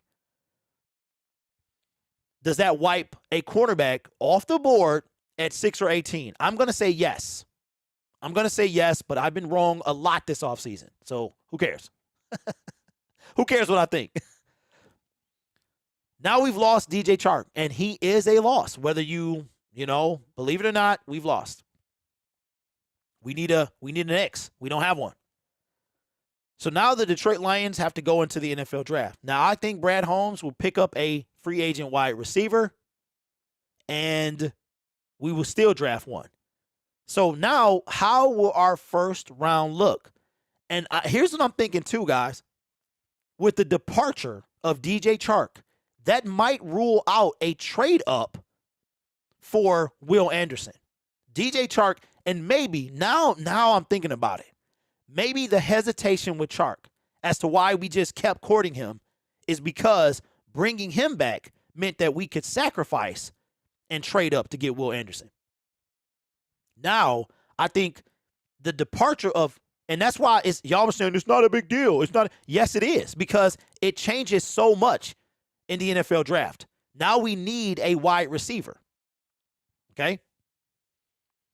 So now, what are we going to do? How has the Detroit Lions first round picks, if any, changed? Do we take an edge at 6? Do we take a quarterback at 6? Do we take a cornerback at 6? And then at 18, with Tankathon having 4 wide receivers come off in the first round, we need a big wide receiver. Quentin Johnson stands out, 6'3", 208. The other 3 wide receivers are Jordan Addison. He's 5'11", so he's a smaller dude. That's not a guy we need. 173 pounds. Then we also have Zay Flowers. He's 5'9.5". So I think, honestly, you can rule them 2 guys out, which leaves Quentin and Jackson. Jackson is 6 feet and 1/2 inch, 196 pounds. So now, after the departure of DJ Chark, that means that Quentin Johnston will basically fill that void at 6'3", 208. I don't think he's got the speed of Chark, though. But he averaged 17 yards last season per catch. 17 yards. That's a whole yard more than DJ Chark. So I think that this is definitely, losing Chark is bigger than you might have thought. So now that means that, wow, we have 8 draft picks. Here's how I think they go. I think we draft 1 wide receiver at least, 1 quarterback. We take a running back somewhere in the draft. The other 5 are used on defense. And that's going to be the Detroit Lions draft. If the Detroit Lions feel that a team will take him, Brad Holmes may have to trade up again, like he did for Jamison Williams last year. The issue is, will he go between 7 or between after our pick at 6 or our pick at 18? So let me ask you this as the chat, and we'll wrap this segment up. Where do you think, if you're a person that want Quentin Johnston, where could he possibly go? We'll do this, and you'll tell me what you think. The Raiders have the 7th pick. The 8th pick is the Atlanta Falcons. The 9th pick is the, Oh, the Chicago Bears. Oh, boy. Oh, boy. Wow. The 10th pick is the Philadelphia Eagles. The 11th pick is the Tennessee Titans. The 12th pick is the Houston Texans. They got that pick from the Browns. 13 is the New York Jets. 14 is the New England Patriots. 15 is the Green Bay Packers, and that's where Tankathon has him going. 16 is the Washington Commanders, and 17 is the Pittsburgh Steelers. Ooh, yep, he literally could go anywhere. He really could. He could literally go anywhere. So now is Brad Holmes going to be in a scenario where he has to trade up again? And that's why I was trying to tell y'all. I was trying to tell you that losing DJ Chark. See, y'all, I think y'all looking at it when you see something as like a fanalist, right? I see something different. I see the ripple effects. I see the fact that Jared Goff and him had developed the chemistry. You saw what happened when it was lacking. That's what I see. Now I see how DJ Chark, and like I said earlier in this segment, that might be why there was such a battle where we moved on from Jamal. We said, Jamal, you tripping? We got you. David, come on in here. We signed Alex Anzalone, John Kaminsky right away. Chark was the missing piece. He was the guy that we were kind of taking out to dinner, trying to woo him, apparently. And we know our GM is not a wooer. That ain't what he do. I mean, he was at Bryce Young, the Alabama Pro Day yesterday. But for some reason, they were sticking around for DJ Chark because Chark leaving has a bigger effects than you might have originally imagined. It turns our first-round draft picks from pure defense now that we need an offensive threat. And I think out of this list, Quinn Johnston, I saw him at TCU. I saw him. We need a big body guy. He's got a bigger frame than J Moore as well. And we're still going to get a free agent wide receiver because we can never have too many. So let me know. Where do you think Quentin Johnston comes out? And do you think Brad Holmes will have to trade up again for 2 years in a row and take a wide receiver? Let me know what you think. Man, oh man. Man, what a get. Losing Chark does make a difference. You people are tripping for not thinking so. What? You know what, Braylon? That's just how we are as fans. You here, we love you. You gone, we hate you. You know, it's like when you know you hurt, when you know your feelings hurt. It's kind of like Jamal in his press conference. You could see that the brother was hurt, but he was trying to pretend. It's like you ever seen somebody, like I said, they trip and fall and they pop up, boom. Hey, I'm all right. Ha ha. And then they turn away and they start grabbing their head because they're in so much pain. That's what this is.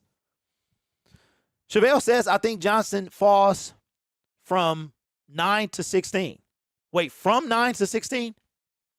So that means we still miss out. A couple of weeks ago, I think you said you went to Cody High School. Did you grow up near the Gardens? That's where my mom grew up at. Joy in Southfield. Believe she went there in the 50s. What's up, Raymond? No, I went to McKenzie, bro. Cody was the school that was closest to me.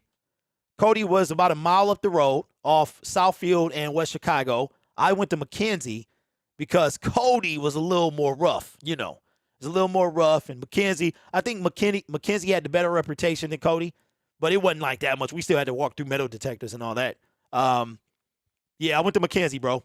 1993 to 97. I came out in 97. No trading up in the first round for a wide receiver. We need defense in both picks. Okay, Rainbow Girl. Who agrees with Rainbow Girl? I used to live near Salty, near Joy Road. Yeah, but where, Salty? What's the cross streets? Tireman and Evergreen. Okay. A lot of duplexes over there. Trade the 18th pick for a mid-high level receiver. Nobody expected the Eagles to trade for A.J. Brown. Nobody expected Cards to make a move on Hollywood. Yeah. So are you saying J-Mo pick was a waste? The point of J-Mo... No, I'm not saying that. I'm not saying that. Went to Denby. Man, Denby, they knocked down Denby a long time ago. Disagree, sorry, but losing Chark changes the offense. Yeah, that's what I just said. I went to Henry Ford Academy. Hey, Salty, where is that at, bro? Where is Henry Ford Academy? It sounds like I know where it is. I know Renaissance is on Outer Drive. We no longer have a deep threat. Yes, Chevelle, that is, and that's a problem. Henry Ford Academy. No wonder, because Dearborn is right next to. I lived off Greenfield in West Chicago. Yep, that Omega Coney Island right there, man. I'm mad because they close at 6. Best chili fries. Oh, okay. You was bougie then. You was in the bougie area. Yep. See, when I tell you I'm from the D, bro, I'm from the D. I disagree. A healthy Johnson can take over for Chark. See, okay, Perry, I don't disagree with you. He just doesn't have the speed. He doesn't have the speed.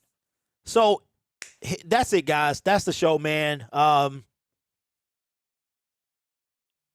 Bud Dupree. Wait, wait a minute. Bud Dupree going where? Steelers are. Oh, that went away.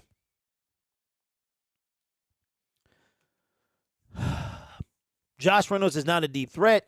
He's really more of a tall slot guy, which is crazy. Yep.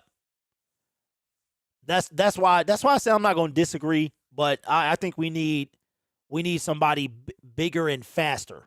I would say faster. Missing Chark will change up how Ben Johnson calls plays. Yep, yes it will. And I think, like I said, that's why Detroit was waiting. Because Brad Holmes doesn't strike me as the guy that waits on anyone. We saw what happened with Jamal. And for Chark, though, he was waiting. Yeah, Cephas is still on the roster, but Cephas is a non-factor. What's up, Count Buffalo? Says J-Mo is our deep threat receiver. Okay, Count, true. But now, with no Chark, now they know that. You know what I'm saying? They have to just account for Jamison Williams. If we get a Quentin Johnston, then that will take some pressure off of Jamison Williams. We cannot. J-Mo is under more pressure now, meaning he's going to have everybody watching him. The offense, listen, ladies and gentlemen, the offense have changed. The offense has changed. So we can't pretend like it didn't. DJ, there's a reason why we paid him, why he was able to get over. Because I think DJ Chark hustled the Lions. Just need one vet on the field consistently. Can't trot out first, second, and third year receiver core. Exactly. And that's why I think that we'll see one of the 5 people I mentioned. We'll see one of the. There could be a Kenny Golladay reunion. It really could be. Hey, look, don't shoot me. I'm just a messenger. There could be a Kenny Golladay, Marquise Goodwin. He just signed with somebody, so he's off the market. There could be a Marvin Jones. Kenny Golladay is 29. Marvin Jones is 33. Marvin Jones still got it, but he ain't that guy like he was when he was here. And I always hate when people, they have to point out what you ain't anymore. But the truth of the matter is we need somebody with maybe youth. Marvin Jones is reliable. He was a reliable target for Jacksonville. He really was. I'm actually surprised they didn't bring him back. I was mad when he left. I think the Jets signed Odell. Well, that doesn't matter. That doesn't matter because he ain't coming here. We had a chance to sign him, and we didn't bring him back. Brad Holmes drafted J-Mo to take the top off and draw double coverage. Okay.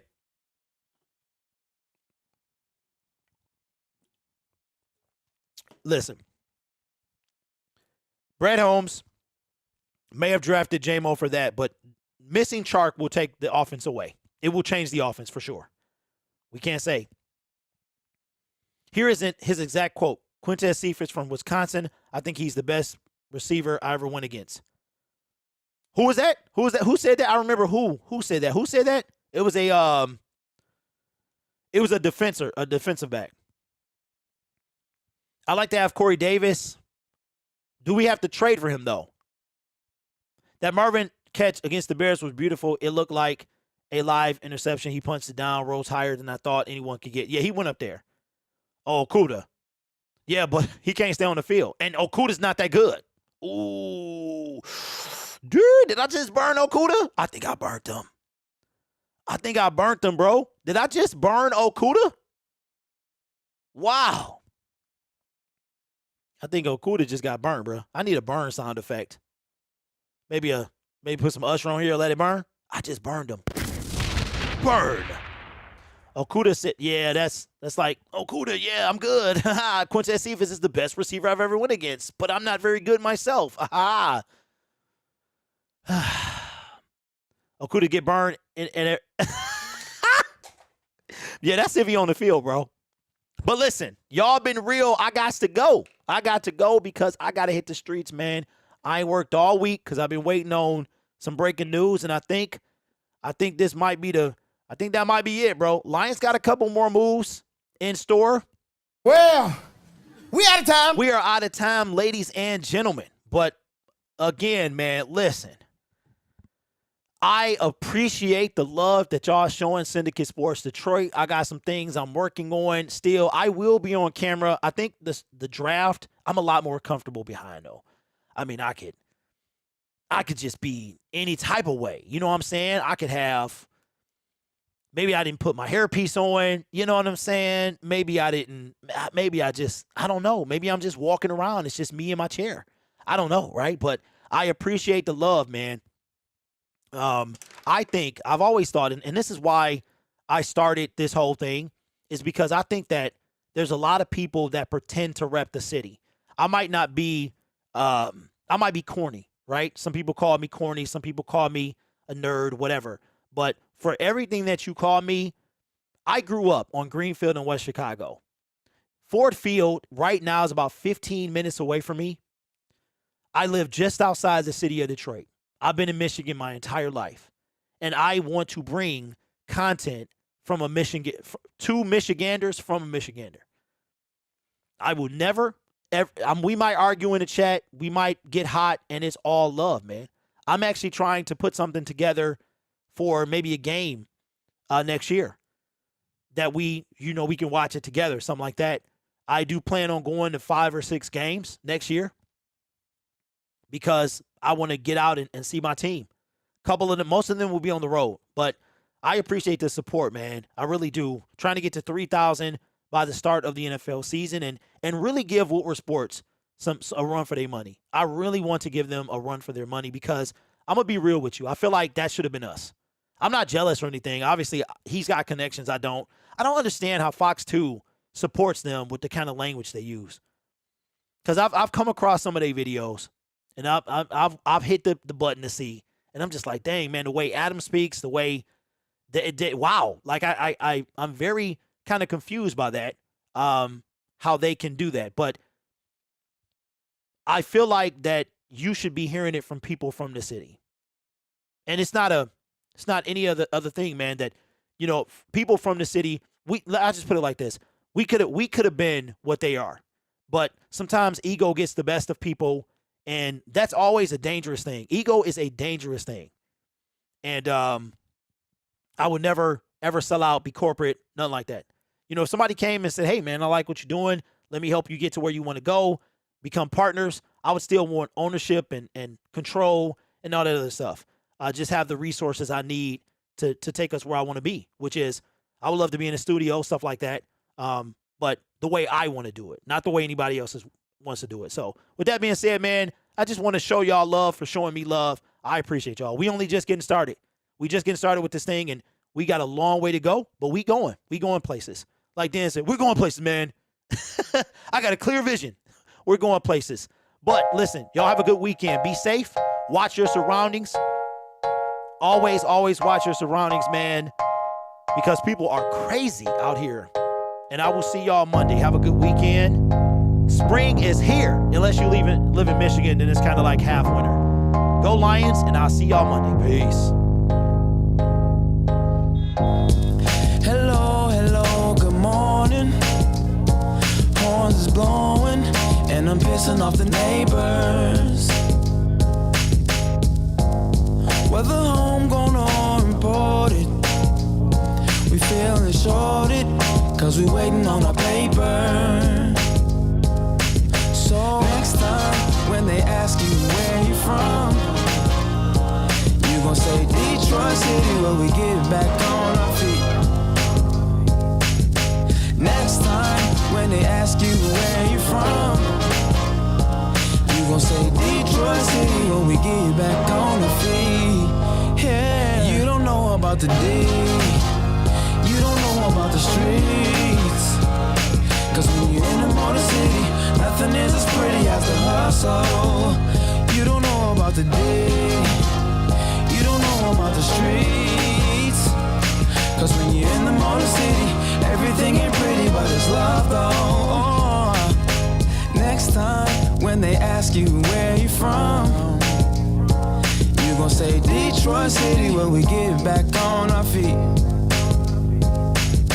Next time when they ask you where you from, you gon' say Detroit City, when we get back on the feet. Yeah.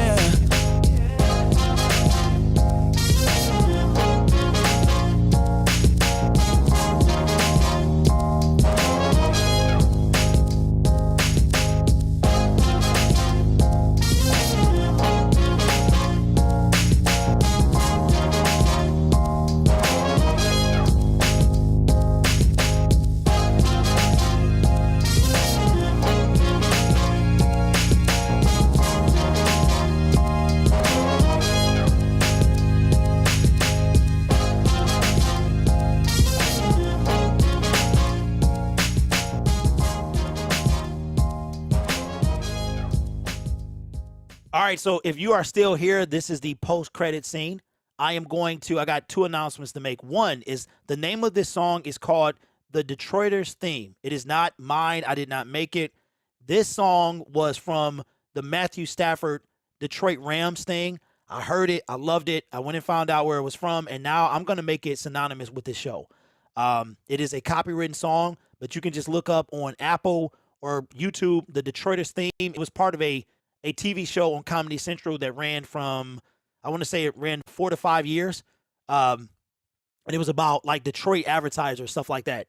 So that's the name of the song. I'm going to start putting it in the description so that you can look down there and see. The second thing is that right around the NFL draft, I'm going to try to get on audio platforms. That's one place that I am never thought about going to, but I'm going to try to get Syndicate Sports Detroit in audio form on Apple, iTunes, Spotify, wherever you get your podcast from, because honestly, there's game in that too. There's life beyond YouTube, and that's what I plan to do. So thank you for checking out the post-credit scene. I will see y'all Monday. Be safe, and as always, go Lions.